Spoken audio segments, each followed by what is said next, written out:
Welcome to tonight's dinner table project. Tonight I have a Lakewood student, Brom Washburn, and his mother, Kathy Turner. Brom is holding the device, the box in which you put your electronics in during the dinner time that you choose as a family to eat together, have conversations with one another,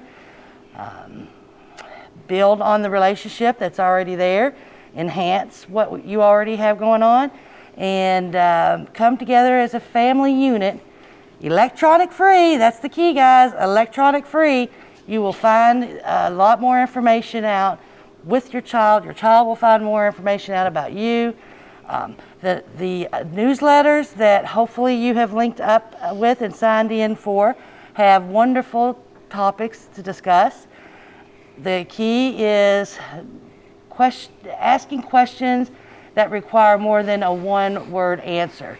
Like, for example, Brom, what was the best thing that happened to you today? I got to see my cousins. He got to see his cousins at school. So see, it wasn't a did you have a good day? That would have been a yes or a no. So topics like that are helpful to have. And sometimes we just kind of get so caught up in everything we forget that each day is very special that we have. So without any further ado, I think we'll get started. Tonight we will be making a cheesy chicken roll.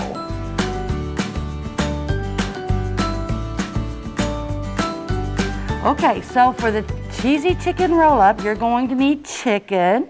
As you can see, I have several chicken breasts here. We're only going to be using 2 or 3 of these because we'll be cutting them in half. So what you have left, you can put in a Ziploc bag and save for another meal. You will also need Philadelphia, or not just Philadelphia, but you would need cream cheese. You're going to need garlic salt. You're going to need basil leaves. You're going to need a green pepper. And Brom, will you hand me the mozzarella cheese? Or show it to the camera. Perfect. You're going to need mozzarella cheese. I mean, who doesn't love cheese? We're already starting out great with cream cheese, mozzarella cheese. You're going to need spaghetti sauce, toothpicks, Reynolds wrap, and then you have a chopper. The chopper is going to be used for the green pepper. So, as you can see, we have picked up some chicken. We had a large package of chicken, and we didn't need all of them, so I chose 3. And you can see that there is quite a bit of fat on these. You don't have to do this step, but I always do. And I just cut the fat off. And that just takes a few moments, depending on the level of fat that there is in each chicken breast. Okay. Big bunch of fat there. We're going to cut that off. All right. And I'll get this corner here. Now, we're going to, I guess you could call it maybe a trick of the trade here on getting these chicken breasts to about 1/4 thickness.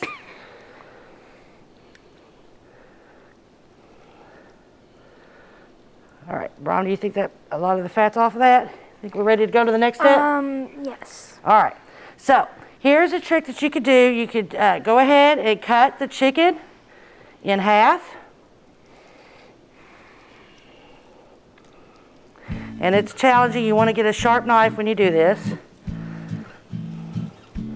So there you have one. Now, I didn't mention this, but what I do is put salt on my chicken before I put it in a Ziploc bag in which we kind of beat it. So, see how I'm making that meat, or this chicken thinner? All right, so you're gonna wanna throw the extra fat away. All right, so normally I would just use a salt shaker, but we just don't have that today, so we're just gonna put a little bit on one side. Then we're gonna flip it over and do the same. Now this is where you could also put other ingredients. If you like garlic salt on your chicken, you could put it there. You can also put paprika. That's always really good, but we're just gonna stick with salt tonight. Now, Braun, will you open that bag, hold the bag open for me? All right, I'm gonna put the chicken in, and then I'm gonna probably, because it'll fit 2, I'll put 2 in. Now, we're gonna go ahead and zip it up. Otherwise, chicken juice will go everywhere. All right, so now, Braun, here comes the fun part. You see how they're flat? They're not as flat as we need them to be.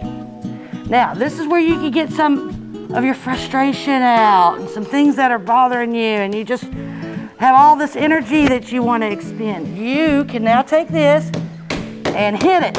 How hard do I need to do it? Go for it, and we'll tell you at what level. Well, that's a good one. There you go. Now move it around. Move it around so it's like flat all over. There you go. Just keep moving it over. Good job. See, this is something kids of all ages can really do. All right, that chicken's good and flat. That's about 1/4. Now try this one. There you go. Good job. Now see, it's a lot less messy when you use Ziploc bag. All right, these 2 are finished. They're ready for the next step. Now, do you see how much thinner this is? This is exactly the way we want it. All right, Braun, if you'll finish this one out with these 2 here. This one kind of is not going to do real good, but we'll go ahead and put it in there. This recipe is for about 4 chicken breasts. So by cutting them in half, you've also saved some chicken. Oh, wait a minute. Let me seal it back up. All right. Go at it. Yep, keep going all over it. Braun, I hate to tell you this, but the beating is over. We will not need that any longer. And we will not need the Ziploc bag any longer. So, Kathy, if you'll put this over in the dirty dish area. Now, I want to make sure that I repeat myself. Make sure you wash your chicken first. By doing that, you can also see where there may be some fat that you've missed and some things like that. So, I previously washed the chicken, and at this point we need to wash the pepper. So we're going to wash the pepper. Now, the recipe calls for 1/4 of cream cheese. So it's about 2 ounces. So on a 2-ounce package, and this is 8 ounces, you're going to want to take about 1/4 of it. I used this recipe, or a different recipe, the other day, so I already have about 1/4. And honestly, it depends on how much cheese you like. I mean, here you go. I'm putting in a half. It's not going to make a big deal, except for the fact that it will make it a little bit more cheesier. All right. Now, after you've done that, you then take your garlic salt and your basil. And Miss Kathy, you can help him do that. That is, what you're going to want is 1/2 teaspoon of dried oregano. And what you're going to do is just put it right in that bowl. Now, what you're going to do is you're going to take this, and Braun and Miss Kathy, you can do this. You're going to want to stir that Parmesan or that cream cheese, mix it all up, and then I'm going to take this bell pepper, and we did wash it, and we do have raw chicken here, but the pepper's going to go inside the raw chicken, so it's all good. So it calls for I think it is 1/4 cup of finely chopped green pepper. So you can see that there's all kinds of little seeds in there. I always take the white part of the pepper out.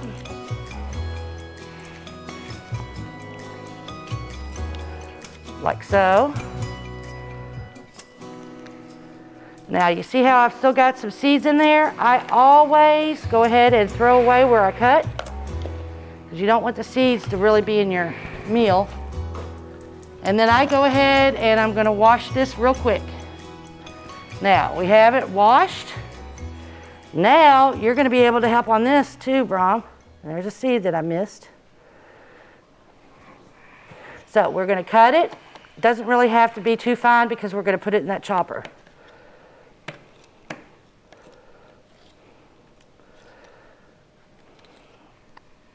All right, there we go. We're going to pile it in the center. I also recommend you to have a chopper. It could be of any name brand, but it is so much less time consuming to go ahead and put it on the chopper, because Brom, all you're going to have to do is that. You're going to take some muscles. There you go. Keep chopping. For the green pepper, I think we have enough because they want 1/4 a cup. So here's my measuring. We're going to pick this up and we're going to put them in here. We may have to cut the other half. Nope, that's 1/4. We measured that pretty good. So there you go. 1/4 of a green pepper is about half of it. I'm going to pull that out. Now, we're going to dump that in here. Now, mix that all up, please. All right, is it mixing pretty good? All right, now, while he's doing that, Miss Kathy, if you will, go ahead and put 1 cup of mozzarella cheese in what he's mixing. So it's 1 full cup.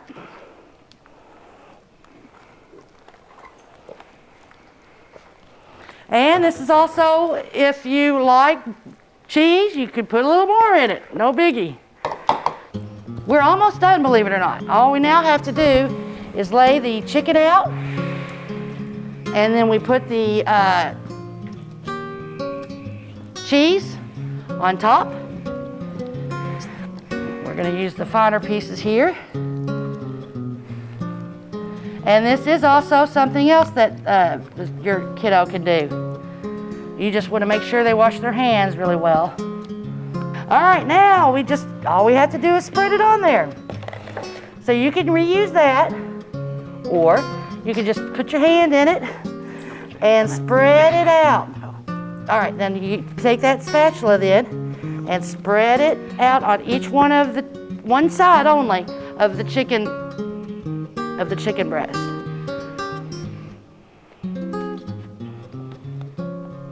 Red pepper instead? You could use whatever. I even thought about mushrooms. I haven't seen a recipe necessarily that has it, but if you like mushrooms, you could go ahead and put mushrooms in it. You can use red peppers. You can use onion. To me, the best thing about this is the cheese. Anything tastes good with cheese. There, and then just spread it over.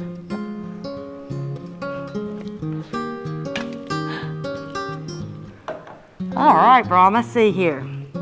All right, I think we're ready for our final step. Well, I shouldn't say final step. One of the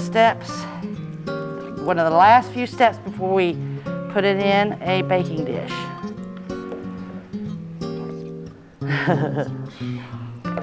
All right, there we go. Now, can you see how that's all set up there? All right, we're ready for the next step. Now, this next step, they want you to have a dish. Depends on how many you made, but this is a fine dish to be able to put in. You're gonna, Brom, if you wanna take that spray and spray the pan. You also, at this point, want to go ahead and turn your oven on to 400 degrees.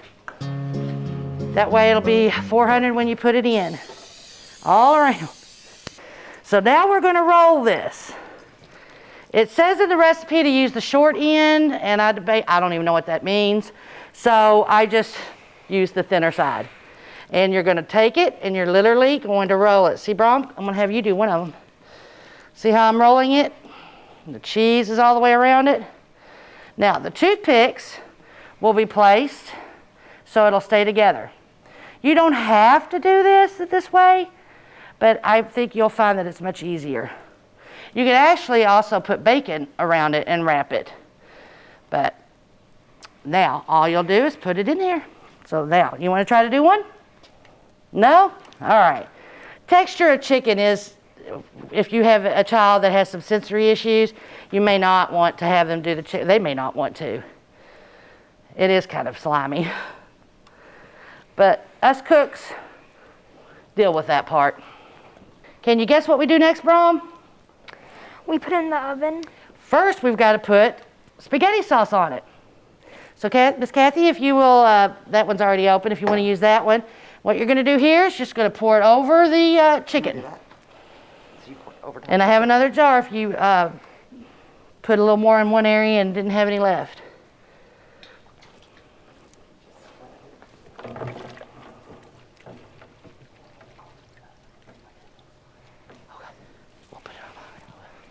Now, the very last step, we've already turned the oven off 400 degrees. We now take Reynolds wrap, cover it.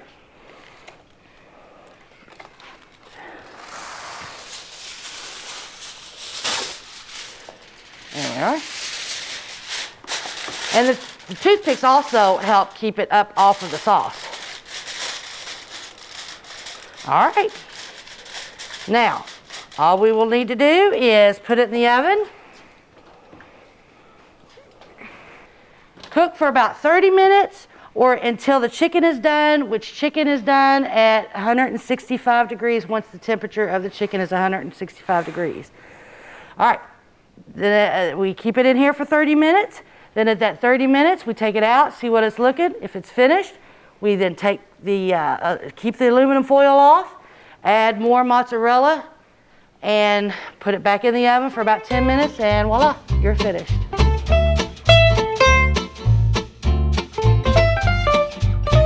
Okay, so it has been a little over 30 minutes. We're going to pull it out, see what it looks like. If you'll move that, I'll put it over here on the side. No sense in getting the burners all dirty again. Now the aluminum foil may be a little hot, but you're going to go ahead, take that off. Look at that. Looks good. Yeah, well, it really is good. Now, you do see a lot of juice in it at this point. That is another reason we're going to be putting it back into the oven after we add the mozzarella on top for about 5 to 10 minutes until the cheese is melted. So, Brom, make sure you don't touch the sides here. Why is that dirty? It's the sauce. The sauce was over it and it burnt. Okay, just layer it on there. Yep. Pretty thick. That will happen if you have too much sauce or so, but in this case, we kind of tilted it as we were putting it in, and that is the result. Now, we're going to put it back in the oven for, like I said, until the cheese is melted. Miss Kathy, if you will, and we will do this uncovered, which will be another way that the juice escapes. All right, we'll give that 5-10 minutes. Thank you.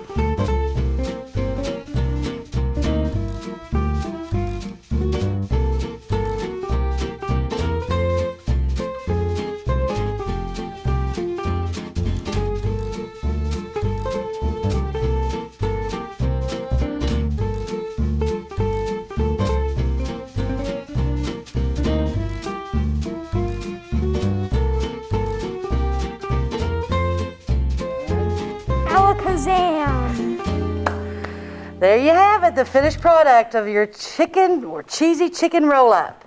I want to thank you, Brom, for being my assistant. I think you do have a cooking career ahead of you. I'm not just telling a fib there. Mama, I think he's going to get you cooking more. What do you think? I think so.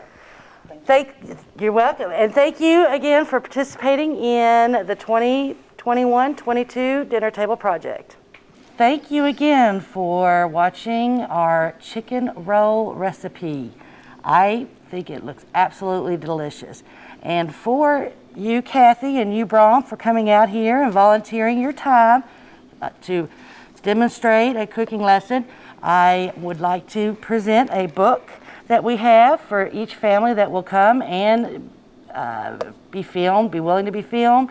And I think you can also get this book by filling out a pre and post survey that if you had signed up for the program, you will receive.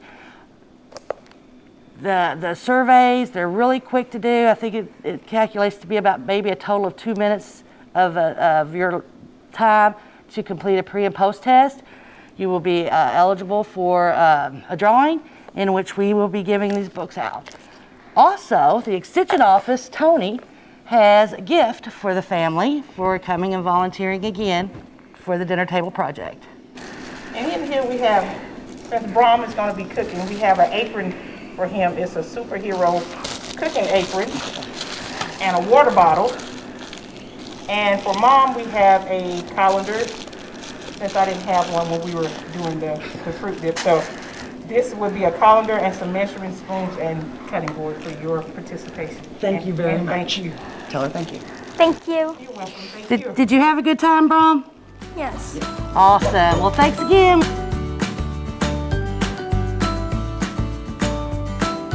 My name is Ms. Probst. I'm with the Cecilia Valley Family Resource Center. Tonight we have a special guest, Ms. Daly, our art and music teacher, and she's going to be sharing one of her favorite fall recipes. Again, if you have any questions about the dinner table project, you can reach out to me at Cecilia Valley, or you can also contact Ms. Cheris at Lakewood Elementary School. We are going to be making a cookie dough dip today. It's one of my favorite recipes, especially for fall time and then also Christmas time as well. You're first going to just start with a block of cream cheese and then a stick of butter. And I usually like to let those soften for about 30 minutes just so it's easy to break it apart with a spoon. And then that way it makes it easier to mix later. So you're going to just take your spoon and break it apart. And you'll notice if it hasn't softened for a while, it may be harder for you to do. Then once you kind of have it broken apart like this, you can go ahead and you're gonna add 1/4 teaspoon of vanilla extract, and make sure that it's exactly 1/4 because you don't want to get an aftertaste. So add that to it. And then you will add 2 tablespoons of brown sugar.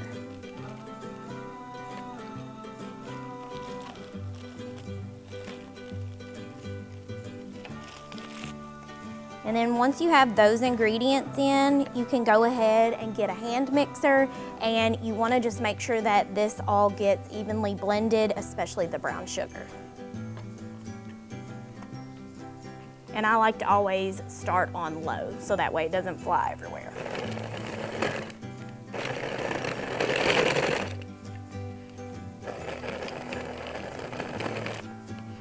And you may have to kind of take breaks here and there as you're mixing it.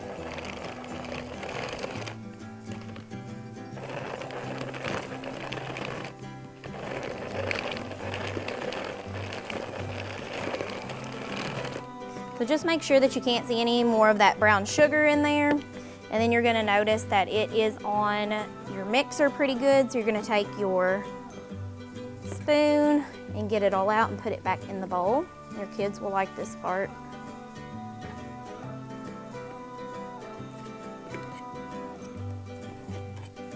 Once it's all in there, then you can go ahead and add your powdered sugar. And you are going to need 3/4 cup of this, but you're gonna gradually do it. You're not gonna put it all in at once. So I usually do about like half of it in there the first time, blend it or mix it, and then I'll go back in with my second half.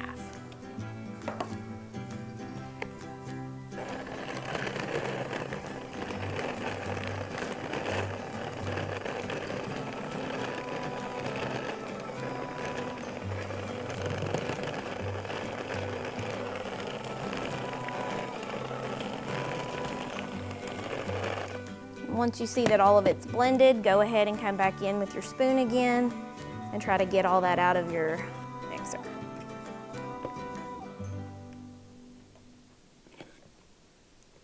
And like I said, this one doesn't make as much, so it's better if you almost double the recipe. That way, if you're having like a big gathering or whatever, you've got enough to feed everybody. So then I'm going to add the second half of my powdered sugar. And then I'm going to mix it up again.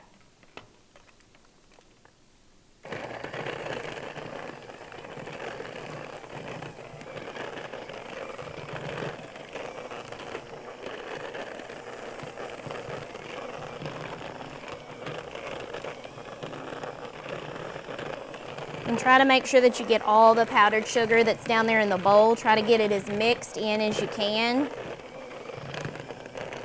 So that way you don't have any big clumps of powdered sugar left.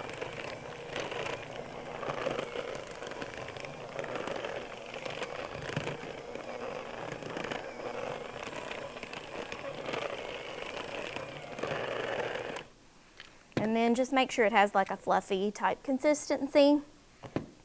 And then again, get that all out of your mixer. And then this is my favorite part coming up. This is when we add the chocolate chips, and this is what makes it really, really good. And you can use 3/4 cup of mini chocolate chips. It's better if you have the mini ones rather than the regular size ones. But it calls for 3/4 cup, but sometimes I like to add a little bit extra because I like chocolate chips.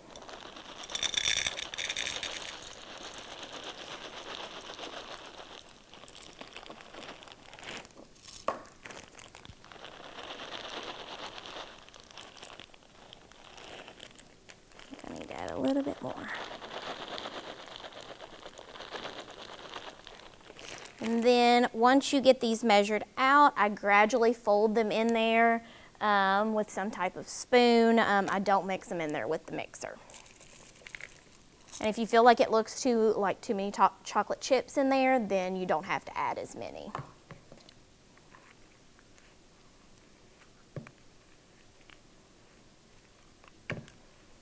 And I always just try to make sure I evenly get them in there so that way when you are eating this, then that way you get an even distribution.